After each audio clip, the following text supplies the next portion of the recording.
Olá, sétimo ano, tudo bem? Vamos para mais uma aula de geografia.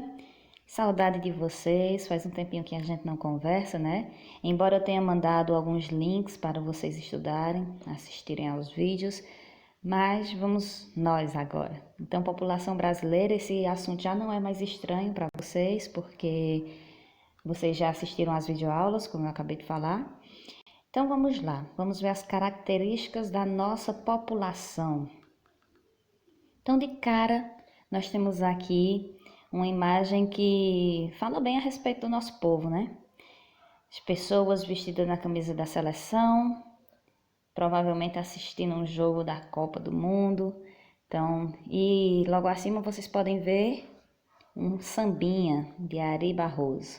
Olha só, pessoal, nós somos por essa imagem dá para perceber que nós somos uma população bem de várias raças, né? Nós temos uma mistura, uma miscigenação muito bacana, muito bonita. Então vamos ver mais algumas características da nossa população. A respeito da distribuição da população brasileira. A população brasileira não está distribuída igualmente em todo o território nacional. Então, isso teve o início desde o período da colonização. Os portugueses, quando aqui chegaram, vieram ocupando principalmente a região litorânea. Então, eles chegaram e se instalaram na região litorânea, não é? E aí, esse litoral, ele continuou a ser ocupado. E hoje a gente vê que a maior parte da população encontra-se no litoral. Podemos perceber isso analisando a legenda. Então, vejam aí como é diferente a distribuição populacional. Quando a gente observa, as pessoas estão concentradas principalmente na região litorânea, e à medida que vai se distanciando para o centro do país, né, para o continente, a gente percebe que isso vai mudando. Então, a densidade demográfica é muito baixa em algumas áreas da região norte, na maioria delas, né?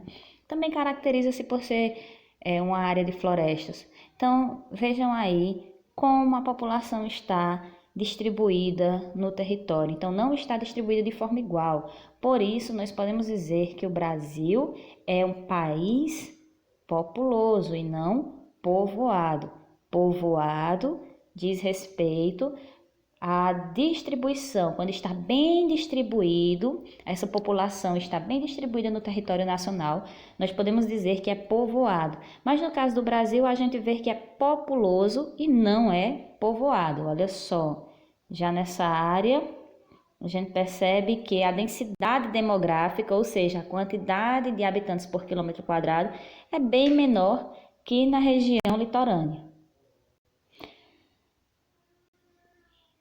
Então, veja aqui, crescimento populacional, a densidade demográfica. Então, nós tivemos um período de transição demográfica, e nós ainda vivemos nessa transição. Havia um tempo em que nascia muita gente e morria muita gente aqui no Brasil. Esse período é um período chamado pré-industrial, é a primeira fase da transição demográfica. Nascia muita gente e morria muita gente. E daí o Brasil começou a passar por uma transição. O que é essa transição? É uma mudança nessa configuração toda. Então, a primeira fase se estendeu até aproximadamente 1920. Eu percebi agora que o E ficou separado do T, mas foi um erro depois da montagem do slide, viu? Então, vejamos aí, ó. A primeira fase, onde nascia muita gente e morria muita gente, ou seja, o que é que a gente pode constatar com isso? Nascia muita gente porque não tinha um controle de natalidade, então as pessoas tinham muito filho, não tinha nenhuma organização, né? Aquela questão das pessoas terem acesso às informações, aos métodos anticoncepcionais, a várias outras questões que fazem com que esse controle de natalidade aconteça, né? Que haja o controle da natalidade. E aí havia muita morte também. As mortes existiam por quê?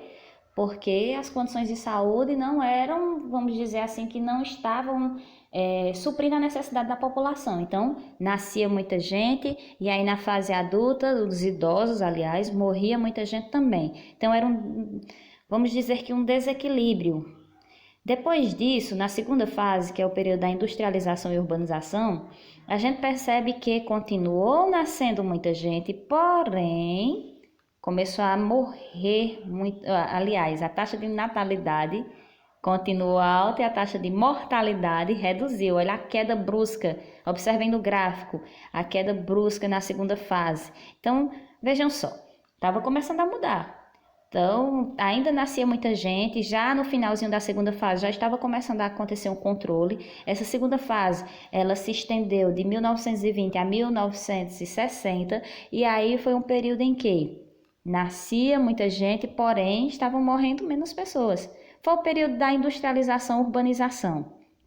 Então, nesse período aqui, as pessoas se deslocavam das áreas rurais para as áreas urbanas, industrializadas, em busca de melhores condições de vida.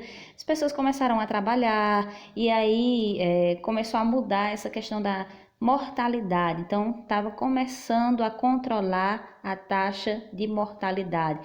Em contrapartida, a taxa de natalidade continuava alta, tendo uma queda apenas no finalzinho da segunda fase. Já na terceira fase, que é chamada de maturidade industrial, onde já estavam instaladas as indústrias, as pessoas já estavam trabalhando nela, então a mulher já estava ingressando no mercado de trabalho. Essa ingressão da mulher no mercado de trabalho, ela iniciou no finalzinho da segunda fase.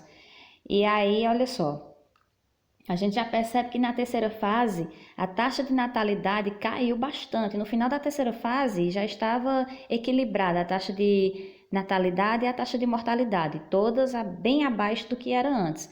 Então vejamos, vamos analisar isso aqui. Taxa de natalidade caindo, taxa de mortalidade já baixa. Isso significa dizer que o país estava se equilibrando. Então a gente vai ver uma mudança na pirâmide etária. Isso aqui foi uma mudança social.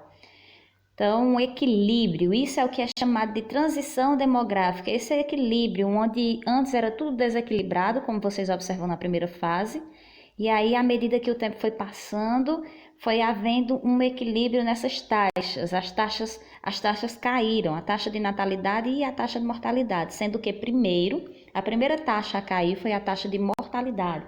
Logo em seguida, com a ingressão da mulher no mercado de trabalho, toda essa questão de industrialização, a maturidade da indústria fez com que a taxa de natalidade caísse junto. Então, diminuiu aqui a quantidade de filhos por mulher, que a gente chama de taxa de fertilidade, né? Então, vamos aqui. Quarta fase, pós-industrial. Nessa quarta fase, a gente percebe que já há um equilíbrio, né? Então, aqui o gráfico mostra por mil, está cerca de 10 por mil aí, olha a diferença do que era antes, 40, né? Então, a gente pode perceber que houve um equilíbrio nessa população e a esse equilíbrio nós damos o nome de transição demográfica.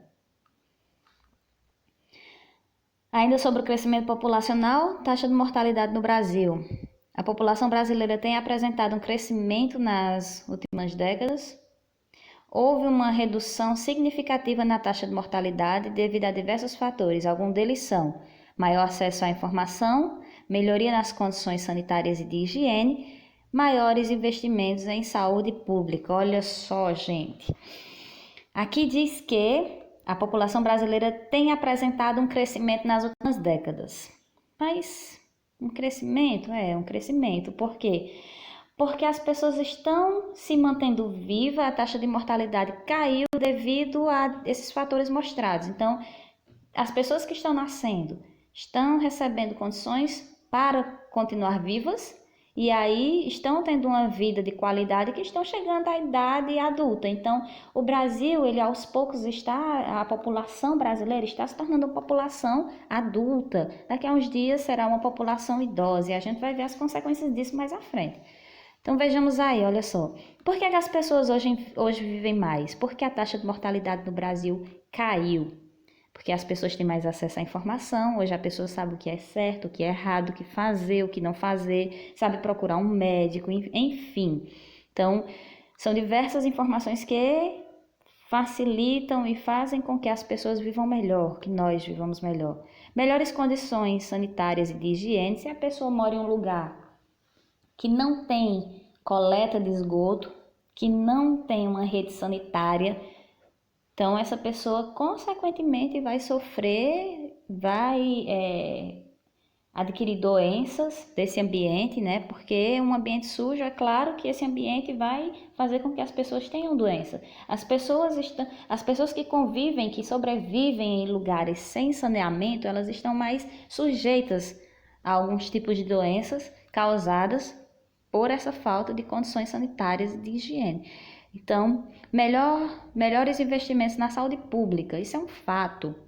Hoje em dia, nos hospitais e postos de saúde, enfim, já dispõe de medicamento, consultas grátis, enfim, diversos serviços já são oferecidos para a população e tudo isso faz com que as pessoas vivam melhor, é lógico. Então, antigamente as pessoas não tinham acesso a isso. Lá nas décadas anteriores, como a gente viu no gráfico, essa saúde pública ela não era ofertada como hoje.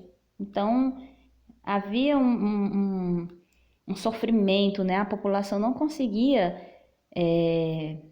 não tinha, essa taxa de mortalidade era maior porque as pessoas não tinham acesso a essa saúde, às condições sanitárias e a informações como hoje nós temos. A taxa de mortalidade no Brasil também vem diminuindo, olha só.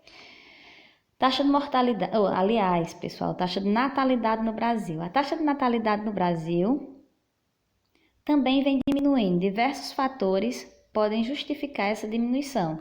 Porém, os dois principais fatores são diminuição das taxas de mortalidade infantil e a urbanização. Olha só, diminuição da taxa de mortalidade infantil. É como eu falei, questão de saúde pública. Então, a mulher ela tem um acompanhamento pré-natal. A mulher, quando ela está grávida, ela já passa por todo um acompanhamento, por vacinas, por todos os cuidados até essa criança nascer. E após o nascimento, continuam os cuidados. Então, hoje já tem o Sistema Único de Saúde, que oferece pediatra, que oferece enfermeiros, medicamento, enfim. Então, essa taxa de mortalidade infantil diminuiu por isso. E o que é a taxa de mortalidade infantil? Como saber essa taxa de mortalidade infantil? É feito um comparativo. O número de crianças nascidas em um ano e pega esse número de crianças que nasceram e aí daqui a um ano vai ver dessas crianças quantas ainda estão vivas. Essa diferença entre as que nasceram e as que estão vivas é o que vai mostrar essa taxa de mortalidade infantil. Então, imaginem só, em um determinado local, nasceram 100 crianças no ano de 2019. E aí a contagem é feita até 2020. Esse ano, dessas 100 crianças nascidas, vamos dizer que 95 estão vivas e saudáveis. Então, olha só, apenas 5%, né? E aí, dependendo do lugar, isso pode ser vantajoso ou não. Pode ser que seja um número alto de mortalidade, pode ser que não, dependendo do lugar em que essa comparação está sendo feita. Então, a taxa de mortalidade é o número de crianças que, vamos dizer assim, que resistiram a esse primeiro ano de vida. Em outras palavras, o número de óbitos em um ano de crianças vivas de 0 a 1 ano, essas crianças que completaram um ano, de acordo com a quantidade de óbitos, nós vamos ter a taxa de mortalidade. E a urbanização, de que forma isso pode justificar a queda na taxa de natalidade? As pessoas saíram da zona rural para a zona urbana em busca de melhores condições de vida. Então, quando chegou na cidade, conseguiram emprego. Imaginem só que a família saiu e essa família já tem filhos adolescentes e crianças. Então, em casa ficou os filhos adolescentes cuidando das crianças, dos mais novos, e aí o pai e a mãe foi trabalhar e tal. Então, isso significa dizer que essa família vai ter uma ocupação, vamos dizer assim, e aí vai mudar também, tem a questão de pensamento, vai mudar seu pensamento, sua visão de mundo, vai querer oferecer o melhor para aqueles que já estão lá, né? E aí isso justifica, a urbanização justifica essa taxa de natalidade no Brasil ter diminuído. Em 1970, a taxa de fecundidade, ou seja, o número de filhos por mulher, era de aproximadamente 5,8. Em 2010, isso caiu bastante, chegando a 1,9. Então, vamos dizer, em outras palavras, algumas mulheres tinham 5 filhos, outras tinham 6, em 1970.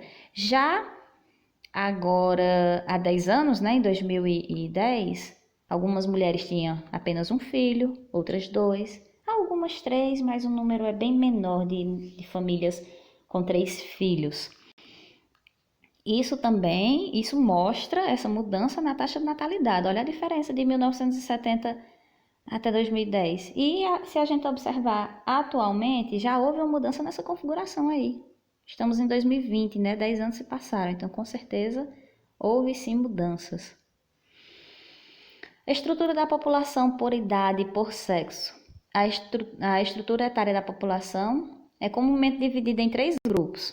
Então, os jovens, que são os de 0 a 19 anos, os adultos, que vai de 20 a 59, e os idosos, a partir de 60 anos. Então, as nações que possuem baixo índice de natalidade e mortalidade, expectativa de vida elevada, têm a maior parte da população na faixa dos adultos, que são os países desenvolvidos. Os países com baixa expectativa de vida têm população majoritariamente jovem e faixa de idosos bastante reduzida. Então, pessoal, olha só. Alguns países apresentam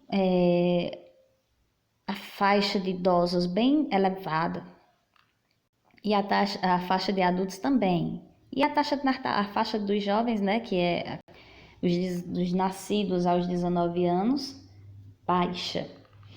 Isso acontece em países desenvolvidos, que a gente diz que a população é uma população velha, é uma população idosa, enfim.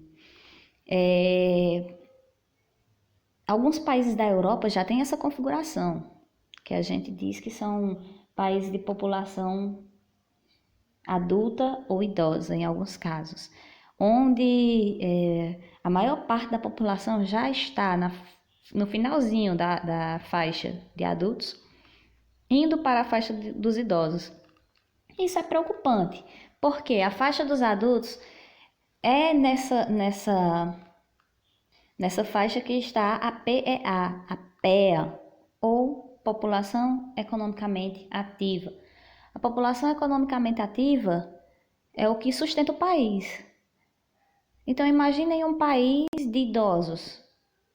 O país vai ter que, de alguma forma, oferecer aposentadoria para essa população. E se a PEA ou a PEA for reduzida, como vai acontecer? Se poucas pessoas trabalharem, como é que vão manter o país, não é? Então, é complicado.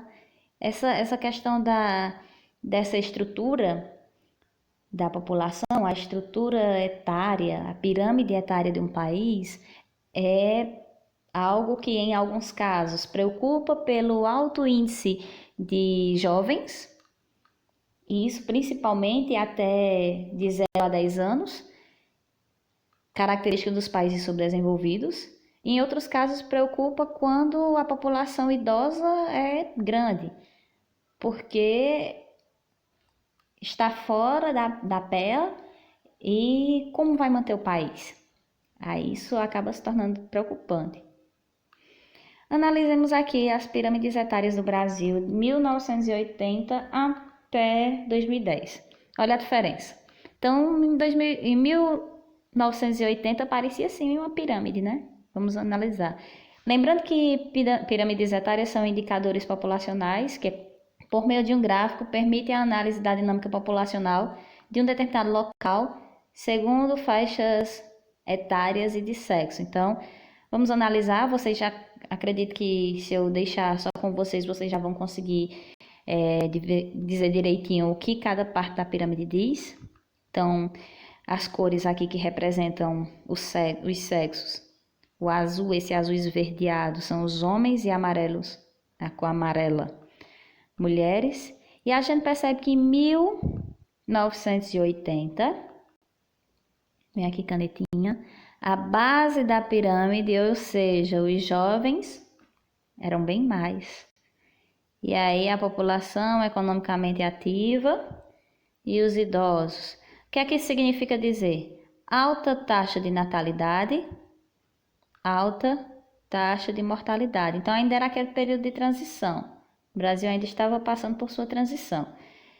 Em 2000, a gente percebe que ainda tinha uma alta taxa de natalidade, né? Ainda era relativamente alta.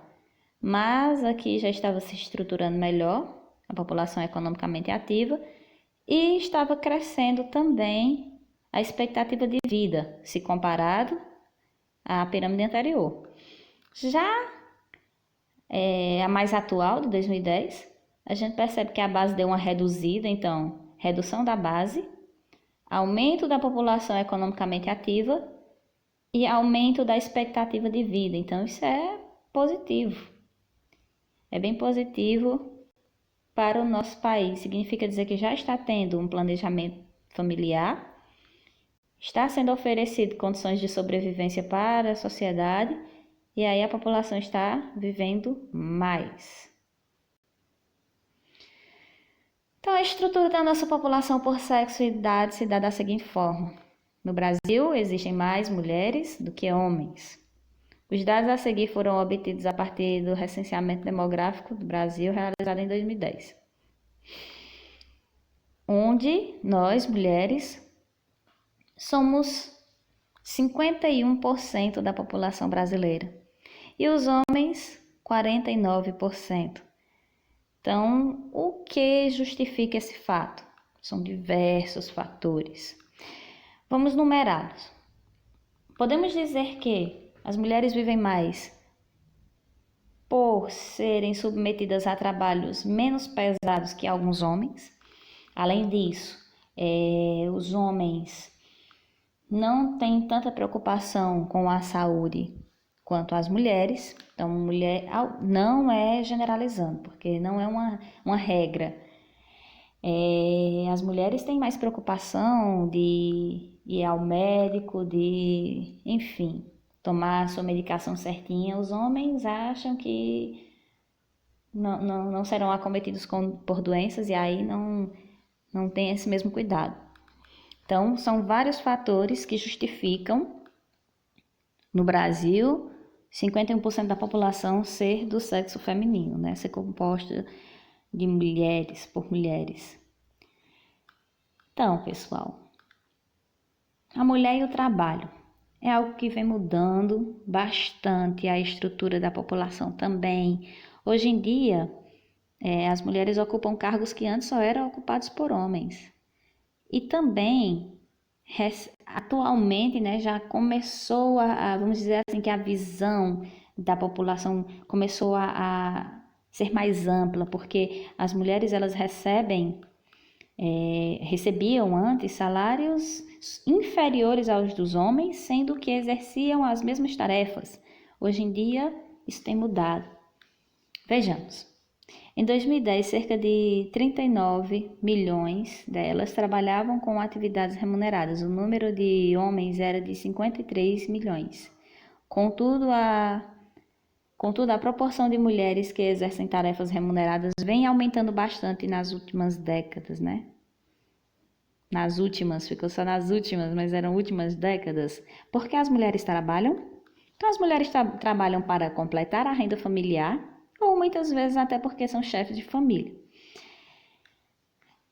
No caso da complementação da renda familiar, a mulher trabalha para ajudar o marido, ou trabalha porque quer sua independência financeira, mesmo sendo casada, enfim, hoje em dia já é permitido pela sociedade, porque antes era uma coisa que a sociedade não permitia, né? Então, hoje em dia isso já é comum, vamos dizer assim.